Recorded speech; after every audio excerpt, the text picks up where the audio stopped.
Sur 70 projets reçus par le service de coopération et d'action culturelle de l'ambassade de France au Gabon, Antonin Raoust, attaché de coopération, motive les critères qui ont permis à certains porteurs de projets de tirer leur épingle du jeu.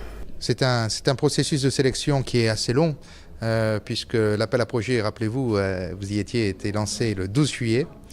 Et suite à cet appel à projet, l'appel a été clos le 8 septembre. Nous avons reçu 70 projets qui ont tous été analysés par une cellule technique composée de plusieurs membres en fonction d'un certain nombre de critères d'éligibilité. Suite à cette procédure de sélection d'un point de vue technique, 9 projets ont été retenus et qui couvraient l'ensemble des critères établis.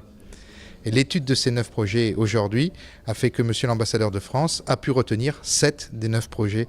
C'est à l'exemple de l'ONG FEMACT qui a présenté un projet innovant dédié aux jeunes filles.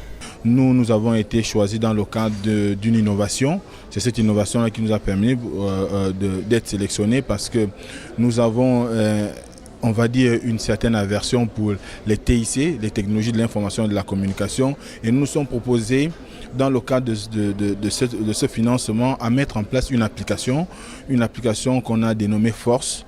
Puis de l'ONG Dorcas qui n'était pas du reste avec son projet sur la valorisation du tissu africain.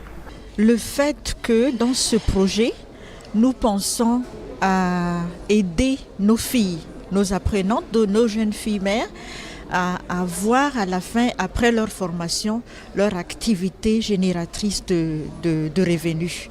Donc je pense que c'est ce qui a fait en sorte que le comité a choisi Dorcas. L'ONG 3S, c'est-à-dire sensibilisation santé sexualité, également reçu pour son projet qui va permettre de renforcer les activités sur la planification familiale à Port-Gentil. Les chiffres au Gabon montrent que les grossesses précoces sont encore trop fréquentes, que les IST, le VIH-Sida est encore trop fréquent, notamment chez les jeunes filles, qu'il y a beaucoup trop d'avortements et de stérilité et de décès maternels qui en découlent.